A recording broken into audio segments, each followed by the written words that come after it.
Our guest today is Rosalind Eleazar. Welcome, Rosalind. Lovely to see Thank you. Star of Slow Horses, but for the purpose of this conversation, star of Missing You, currently not only wowing on Netflix, but dazzling audiences on Netflix. It's number one in Ireland, it's number one in the UK, it's number one all over the place. People are loving it. So welcome to the top of the tower. Thank you very much. It's really nice to meet you, because I've Nice been to watching meet you for so long for the last few years, and here we are. So welcome. Thank you. I was telling you before you sat down that when you think of Missing You, which is of course based on Harlan Coben's writing and with Richard Armitage in the middle of the thing, both those gentlemen have been here, so it was only a matter of time before you landed. So thanks for making the time.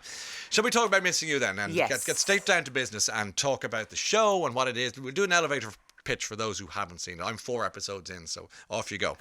So it follows Kat Donovan, who I play, who's a detective and head of the missing persons unit, and she's had a pretty intense and traumatic life. Her father, who she was very close to, and she was a daddy's girl, and they had a really close bond, was murdered 11 years prior to the story starting. And the circumstances surrounding his murder have never fully sat well with her. And if that wasn't enough, her fiancé disappears on her. Yes. And she's single, and she's swiping. She's on a dating app, and his face pops up. Who, lo and behold, like, by the way, I have whiplash from watching this thing. There's so many turns. I'm like, what the? So, Yeah. okay, so the fiancé suddenly shows up being you connected with what? Yeah, she connects with him, and so she sets out to find out what happened to him. And in doing that, basically her whole world is turned upside down, and her life is rocked. Reality as she knows it is gone. Yeah. And she discovers secrets that have been withheld from her for pretty much her whole life. Yeah. So it's a really intense and dramatic show. Constant. It's constant, it's relentless, and you're screaming for Kat just to slow down and probably go to some therapy. Yeah. Do you know what I mean? for like a 6-month retreat. Yeah. In therapy, because, well, in fairness to poor old Kat, every time she turns a corner there's another revelation, so it's exhausting for her. Yeah, she just doesn't get a moment to No. take stock and think about things. She's just constantly finding new things, as you said, revelation after revelation after revelation. And every time she thinks she has a friend, she makes an enemy. I mean, know. she's a bit cursed, like, in Yeah. this regard. But this is the Harlan Coben way, isn't it? I mean, It's the Harlan Coben effect. It's the Harlan Coben effect. No one is who they are. Nothing is what it seems. Yeah. And that's the beauty of a page-turning novel. Exactly. If you can transfer that onto the screen, now you've got a page-turning, if you will, excuse the analogy, but TV show where you're just dying to get to the next episode. Yeah, I mean, we on set, we had this expression, you've been Cobened. Oh, really? Yeah. Tell me. You've been Cobened. So anytime you're sent up the wrong path, we go, Cobened. Yeah, You've been Cobened. or killed suddenly. Yeah, but he's just so brilliant at weaving in all these different storylines that make sense at the end. They all come together.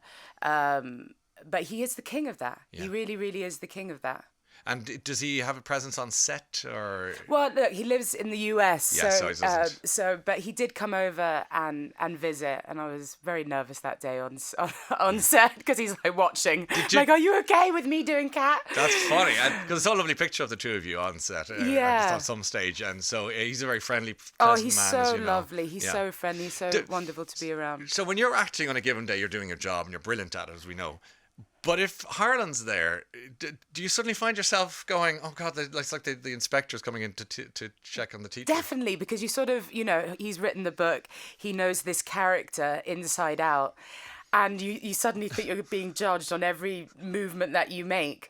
But he's just so, he lets me do what I want to do. And you're free to go. You're the leading star in this.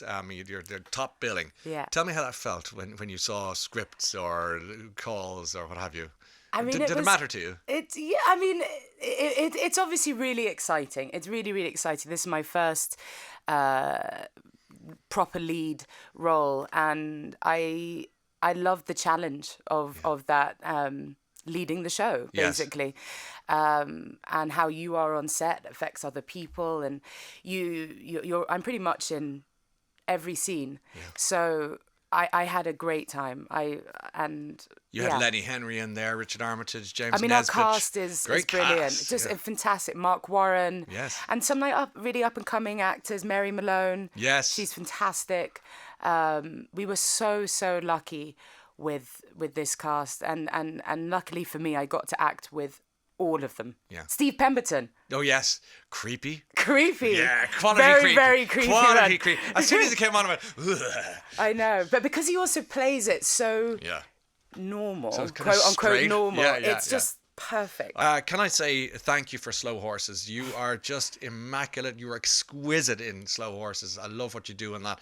It's just enormously popular. Do you know why it is? What has happened with that show? You know, I get asked that a lot. What it is? Yeah.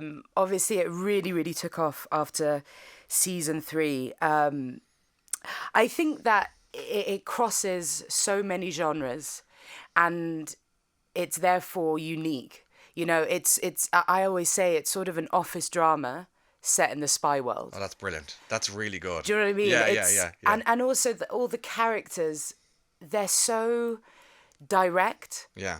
And so you weirdly feel quite safe with them.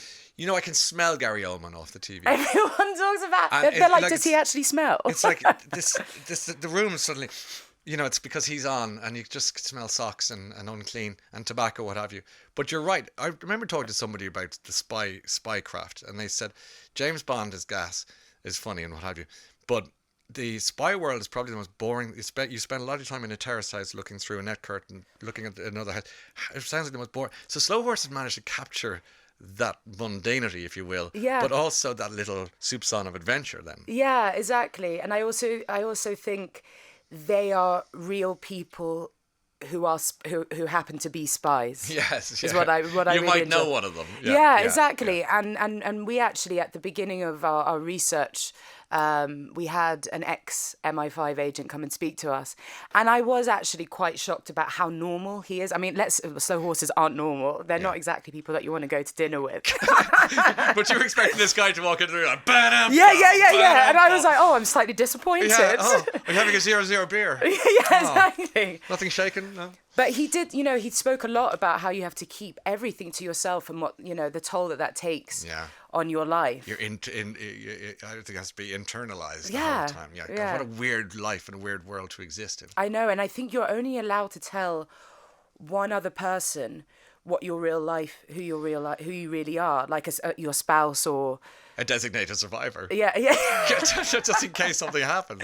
Yeah. We were talking about the flu during the music because that's what exciting showbiz people do. But you got whacked. I got absolutely whacked. You get whacked quite a lot by. Oh, no. I also said that I got COVID 4 times. How do you get COVID 4 times? I don't know. How's your immune system these days? Well, I'm taking lots. I bet you are. I'm taking lots of tablets now. Because you're filming, aren't you? At the moment, you're filming. Yeah, I'm filming season 6 of Slow Horses. Very exciting. Yeah. I noticed you said there a minute ago, Rosalind, that it took off after season 3. What? I mean. Why? Slow burner. But I mean, what happened? I think with Slow Horses, it's about word of mouth. Yeah. And I think sometimes that's the best publicity. That's how it goes. Yeah. A friend says, have you watched this? Have you watched that? And then we also are churning them out really fast. So it seems. Do you know what I mean? We filmed 2 seasons back to back. Yeah, that makes sense. And so we started in the pandemic. In 2020 was the first season, and now, we're in 2024. We are in 2020. Yeah, no, 2025. Congratulations! Happy New Year. Happy New Year to you. It's just happened. We're in. But we're in. So that's it. That's pretty quick going. That's fast up pace. So look, Missing You is doing the honors, like I say, on Netflix, and Slow Horses coming down the tracks. Theatre work, because I know that's pretty much one of your first loves. So can we expect to see you on stage soon? I don't know. I'm going to take that. That is the biggest yes I've never heard. No, it actually isn't. Maybe I'm acting too well. I'm joking. What a silly thing to say, Rosalind. You sound like an idiot. No, you don't. No, I love theatre. What I love most about it is that you can't edit it. Yeah. And the audience are a third party. They're a third player, and I think that's really, really, really special. You're describing live to me, live radio, live Yeah. TV. It's that there's something that even if you make a mistake, it's gone. It's gone gone. like a And feather don't from worry the about pillow. it. Forget about it. Keep moving. Yeah. I love that. And it's such a huge adrenaline rush. Yeah. You know? I know. So, yeah, that is something that theatre is something I will always, always go back to. Okay, well, just stop getting COVID and the flu, and you're going to have a great career ahead of you. No doubt about it. What Thanks, a pleasure! on To it. meet, what a pleasure to meet you. Really. So nice to meet you too. Thanks for for coming to having see me. us. Not at all. Rosalind Eleazar, star of Missing You, joining us live at the top of the tower. Virgin Radio.